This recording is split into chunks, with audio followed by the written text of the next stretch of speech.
Hey guys, and welcome to this week's edition of the Coffee and Hero Show. The first part, as ever, going through all of the new stuff going into the store this week in terms of graphic novels, collected editions, hardcovers, omnibuses, and everything in between. As well as all of what we've got here. Been working really hard in the last week to get more and more packs done to go out into the store. So I might do a wee separate video on those perhaps later in the day. So this might be video 1 of 3. We shall see. But yeah, there'll be tons to get through. Just before that, we announced there yesterday, this coming Saturday, we'll be giving away free sort of trick or read comics. It's an initiative done by Marvel each year for sort of spooky comics to be done, and therefore the stores pick them up and then obviously use them in a similar way to Free Comic Book Day. It used to be called Halloween Comic Fest and more publishers got involved, but it just seems to be Marvel at the moment. But there's 5 different titles ranging from Spider-Man to Star Wars to Moon Knight. And we'll have those on the Saturday while stocks last, free with any purchase in store. We'll also be doing a blanket 10% across the store in terms of graphic novels, omnibuses, merchandise, comic packs as well. So good bit of value to come this Saturday. But yeah, I'll get to what's in this week, and as I say, a good wee collection of stuff here. We kick things off with an interesting one, which is called The Continental Op. This is actually a series of books by noir writer Dashiell Hammett, and they've been illustrated by John K. Snyder. There's about 10 different images in the books. They are mostly prose books, these, but if you're a fan of the noir genre, like myself, this is right up your alley. So this is a collection of the first 5 stories in Dashiell Hammett's series of shorts featuring the private investigative character. So that is that. A classic back in this week, which is Batman Hush. Jeff Loeb, Jim Lee, quite simply one of the best Batman stories of all time. Always in my top 5, sometimes sneaks into my top 3, depending on the mood. But yeah, lavishly illustrated, brilliantly told, brand new villain introduced, but also most of Batman's rogues gallery in there as well. So pretty essential. Just ignore the awful cartoon adaptation. We have Buffy the Last Vampire Slayer. These are the Lost Summers. So this was a couple of specials, big oversized ones, which have been put together to continue on the Buffy the Last Slayer universe. Some epic collections coming this month. So this week I should say. First up, we've got Daredevil, The Man Without Fear, Mike Murdock Must Die. This is actually volume 2 of Daredevil.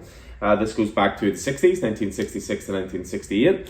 And this covers Daredevil 22 to 41, plus the annual, plus Fantastic Four 73, and some material from Not Brand Eck. And this is back when Stan Lee and Gene Colan were on the character.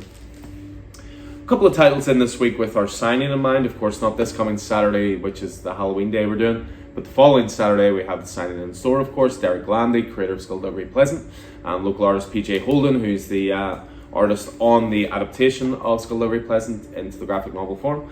But also we've got other stuff that these guys have worked on as well, which will be coming in through the next week or so. So first shipment arrived, we've got DC Horror Soul Plumber. This was a 6-issue DC Horror series, which PJ Holden ended up doing art with, along with other local artist John McCrae. Got a couple of Derek Landy ones for you now, which are Captain America Iron Man, The Armor and the Shield. This was a 5-issue miniseries with Angel Unzueta on art. Beautiful Alex Ross cover. Derek Landy also writing on All Out Avengers, Teachable Moments. This was a 5-issue mini-series with art by Greg Land. All self-contained those, I should say. And then we've got The Lion and the Eagle in stock as well. This was a Aftershock oversized title. Written by Garth Ennis, art by PJ Holden. What more do you need to know? Set during World War II, I believe. So yeah, all collected there. So again, all with the signing, not this weekend, but next in mind. Back on to the graphic novels, a couple of new releases. We've got Hallows' Eve. This is obviously a tie-in or sort of spin-off, if you will, from Amazing Spider-Man. This was a 5-issue miniseries by Erica Schultz and Michael Dowling. We have Harrower. Perfect title for the spooky season. I really enjoyed this in single-issue form. Written by Justin Jordan, art by Abraham Ravel. It's to do with a small town and an urban legend, as most horror things are. 4-issue miniseries, but really, really good. Really enjoyed that. We got Hellcat up next. This is a 5-issue miniseries, but also an annual. Worked into this as well. Christopher Cantwell writing, of course. We're definitely fans of his. With Rory Coleman, local artist on art as well. So yeah, some good stuff there. We have Moon Knight Epic Collection as well this week. So this one is called Death Watch. This covers the early 90s, 1992 to 1994. It's predominantly the Mark Spector Moon Knight era list, and then you've also got Moon Knight Divided We Fall, a couple of specials, some Web of Spider-Man issues as well, and some Marvel Comics Presents all wrapped up in one neat little package. Next up we have Predator, which is, it's called Volume 2, but it's essentially, it's its own self-contained thing. This one's called The Preserve. This was 5 issues in total. Ed Brisson on writing, Nithro Diaz on art. And again, just completely separate from what the first volume was. They seem to be doing 5-issue arcs at a time. Next up is She-Hulk, Girl Can't Help It. This is volume 3 of Rainbow Rowell's She-Hulk series, which was rebranded last week as the Sensational She-Hulk. Number 1s came out. I've got a couple on the shelf there. But yeah, Rainbow Rowell continued on with this. Andre Ginolet on art, and continues those lovely Jen Bartel covers. Also this week is Stargirl, The Lost Children. This was also a 6-issue miniseries.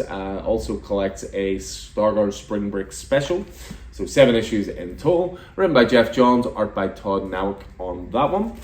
We have Titans United Blood Pact. This was a 6 issue, because they're all 6 issues. I think the one before this was 7 issues, just Titans United.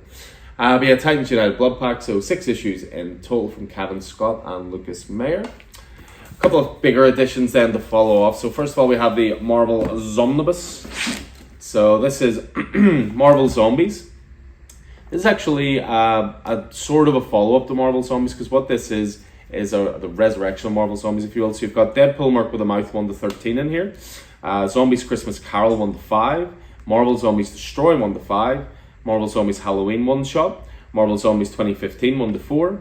Age of Ultron versus Marvel Zombies 1-4.